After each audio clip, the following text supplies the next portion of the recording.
Después de esta transmisión de la rueda de prensa de Jorge Rodríguez, parte de la rueda de prensa, continuamos conversando con Oscar Schemmel. La semana que viene, bueno, vamos a ver si ampliamos todas estas cosas, porque nos queda poco tiempo más completo. Sí. Pero en todo caso, hablamos de unos números, sí. Oscar, que Mira, tienen que ver con... quien piense que el chavismo está ya acabado, que el gobierno está por el piso, está loco. Primero porque el gobierno no tiene ningún adversario fuerte. Pero esa encuesta de Luis Vicente León que habla de que tiene 22% de apoyo a Maduro. Los niveles de popularidad y sobre todo los niveles de valoración positiva de gestión han disminuido con respecto al mes pasado. ¿Tú coincides con esos números? A mí me da un poco más alto. No, te digo, ya la semana pasada, la valoración positiva de gestión del presidente Maduro estaba por debajo del 40. 1 de cada 3 venezolanos tenía una opinión positiva. 1 de cada 3. 1 de cada 3 venezolanos. Opinión positiva de la valoración de gestión del presidente Maduro. Pero fundamentalmente, en un contexto donde los venezolanos no están buscando un culpable, sino están buscando respuestas y soluciones, siempre hay una oportunidad. En un contexto donde el chavismo y el gobierno no tiene adversario porque la oposición todavía no es una fuerza social, cultural, simbólica. No convoca, no entusiasma, no moviliza a la mayoría de los venezolanos, porque no se ha convertido todavía en una alternativa, que es su reto histórico más importante. El chavismo y su gobierno tienen posibilidades de recuperarse. Ese es el segundo escenario.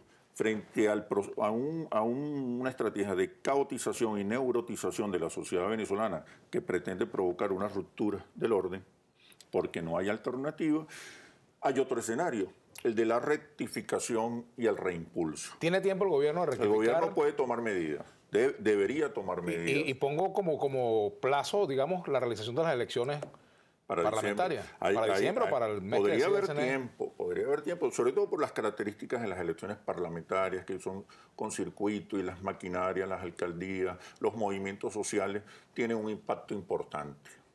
Ahora, ¿corre el gobierno el riesgo de perder la Asamblea Nacional? Hay ese riesgo, evidentemente. Hay ese riesgo. Una respuesta neurótica es un voto irracional en contra. La estrategia de la oposición, por lo que nos están diciendo los estudios, no es la calle, es electoral. Esa es su única fortaleza. Ahora, ¿por qué tendría que considerarse una respuesta irracional, por ejemplo? Votar en contra. ¿Votar en contra? Porque tú no votas a favor de nada, tú no piensas en el día después. Tu voto es absolutamente neurótico. Es un voto en contra, es un voto rabioso, histérico. En contra. No te importa la propuesta, no te importa la oferta, no te importan los líderes.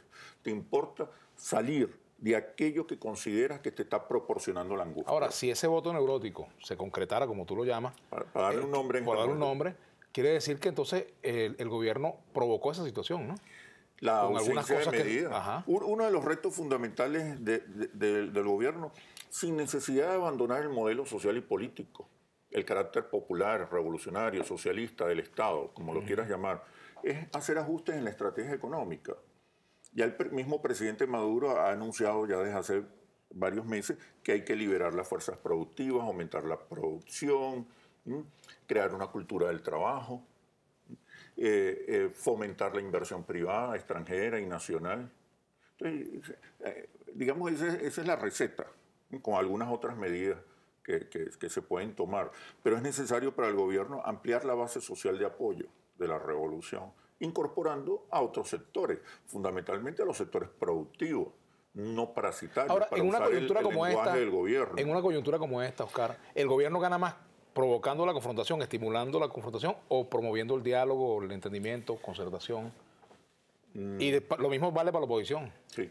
Para terminar la idea anterior, en una etapa de transición al socialismo, y eso lo decía Lenin ya hace un siglo, el capital puede ser un aliado importante. ¿Okay? Porque el objetivo es liberar las fuerzas productivas en esta etapa de transición.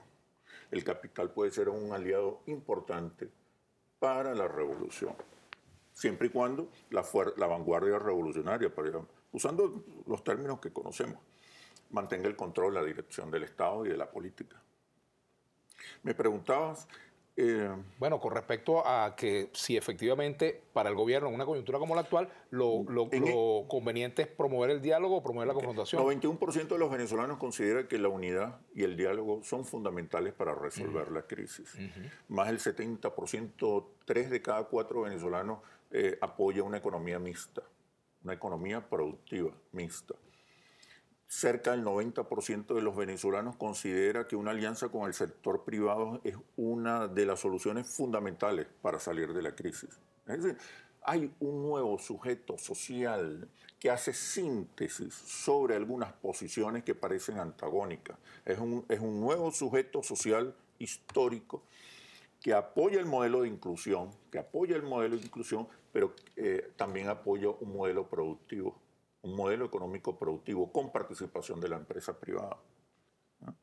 Entonces, es la gran oportunidad para el chavismo de crear nuevos consensos y alianzas, construir un nuevo bloque histórico y ampliar la base social de apoyo. Para ello necesita gestión económica, pero también discurso, gestión comunicacional. No es suficiente tomar medidas, hay que saberlas significar, comunicar y que sirvan para persuadir y sobre todo para restablecer la esperanza, para reducir los niveles de angustia y restablecer la esperanza.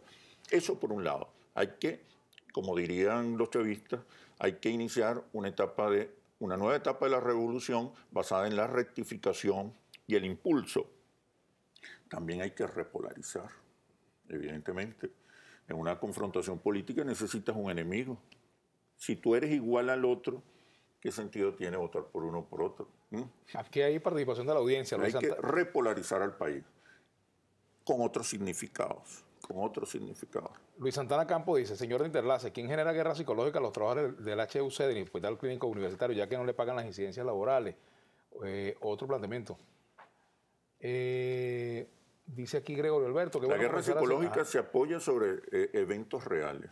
Hay, sin duda, un problema de desabastecimiento, de escasez, de disminución de la producción, de caída de las importaciones, que generan una difícil situación económica.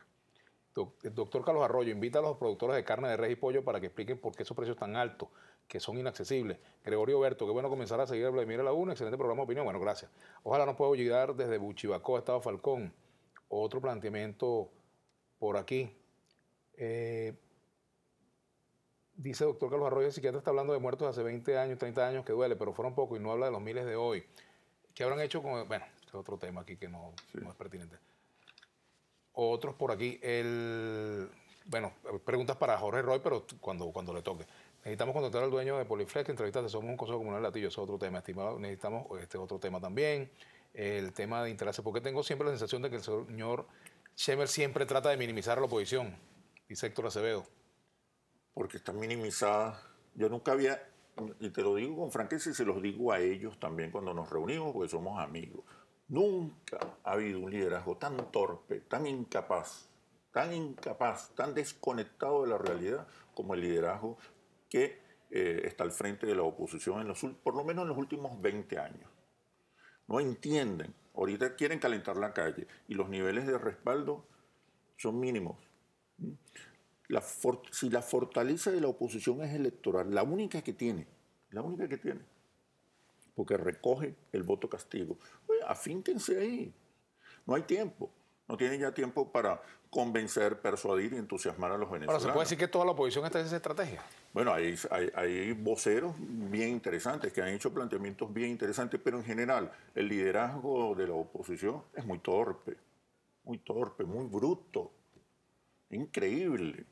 ¿Y el del Yo gobierno? a veces les digo a mis amigos de la oposición, ¿ustedes quieren ganar las elecciones? ¿Quieren triunfar? No hagan nada, no digan nada, no respiren, no parpadeen. Cada vez que ustedes hacen algo, el chavismo sube, como ocurrió hace un año con las llamadas guarimbas. La movilización de calles, si generan violencia, lo que va a hacer es repolarizar al país y atrincherar al chavismo, radicalizar y atrincherar al chavismo. Porque el chavismo percibe en la oposición una amenaza. Tu invitado habla de compra de velas por nervios, el magnicidio, sobre todo porque social. la violencia en la calle exacerba los odios. Entonces tú comienzas a la oposición insultando, ofendiendo, rechazando, despreciando a los sectores populares. Tu invitado habla de compra de velas por nervios, por magnicidio, estallido social, magnicidio. ¿Quién nombra eso a cada rato? Pregunta, ¿no? Claro. Señor, ¿usted está seguro de que no hay posibilidad de un golpe de Estado? Pregunta Javier José Lozada. En principio nos pareciera. Pero en todo caso eso forma parte de las especulaciones, ¿no? Eso va a depender de otras circunstancias. Hoy el chavismo tiene, así como la oposición tiene una oportunidad electoral, tiene una extraordinaria oportunidad electoral, alimentada por el voto del descontento, solo por eso. El chavismo también tiene una extraordinaria Una derrota oportunidad. del chavismo en la parlamentaria sería la causa del chavismo. Histórico, un nuevo bloque histórico y un relanzamiento del proyecto revolucionario. Una derrota del chavismo en la parlamentaria, una eventual derrota del chavismo en la parlamentaria sería la causa del chavismo. No. Mire, durante los últimos 15 años a Venezuela la gobernaron las palabras. Y no lo digo minimizando, todo lo contrario. El discurso del presidente Chávez contribuyó definitivamente a cambiar la cultura y la identidad nacional popular. Cambió los repertorios lingüísticos. La política es una batalla lingüística. Cambió los repertorios lingüísticos, simbólicos, las significaciones, las interpretaciones de toda la sociedad, no solo del chavismo, de toda la sociedad. Eso solo se puede, y por eso es que tiene sentido la estrategia neurótica y de caotización, que en un entorno de caotización es posible borrar las viejas ideas o las ideas actuales y colocar nuevas ideas. Que es un objetivo también fundamental de estas estrategias de neurotización. No solamente caotizar, provocar una ruptura violenta, sino también es la oportunidad de resetear la cultura nacional. El gobierno habla de guerra económica, Oscar. ¿La está ganando? ¿La está perdiendo? Bueno, en principio los niveles de desabastecimiento, de escasez, la disminución de la producción, la falta de acuerdo, la ausencia de alianza con los sectores productivos, parecerían que contribuyen a agudizar este tipo de problemas, ¿no? La percepción que hay hacia la guerra económica está muy polarizada. Los chavistas creen que hay una guerra económica, pero los que no son chavistas piensan que no hay guerra económica, ¿no? En todo caso, más allá de esas significaciones que no se han posicionado realmente en la opinión pública, está la gran oportunidad de relanzar el proyecto revolucionario.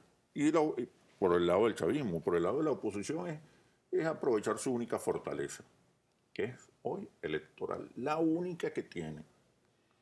Solo el 18% de los venezolanos ve con simpatía a los partidos de oposición. ¿Cuáles son los números del PSUV hoy? No medimos esta semana partidos políticos. Las cifras a diciembre, a principios de diciembre, eran el 36% el chavismo, 18% la oposición. Como simpatías partidistas, ¿no? Aquí dice José Manuel Palacio, hermano, ¿será que ese señor no sale de su casa? ¿Qué caotización? Vivimos escasez, hay hambre en la calle, análisis erróneo. Como digo, estas estrategias de caotización social, de neurotización de los ciudadanos, se afincan en problemas reales, en situaciones que potencialmente generan angustia. Se exacerban, se sobredimensionan, se ejecutan campañas de rumores, ¿no?, para generar inestabilidad, incertidumbre, malestar, vulnerabilidad, desprotección, ¿no? Y cuando esa acumulación de angustias traspasa el umbral, es que se produce la respuesta neuronal.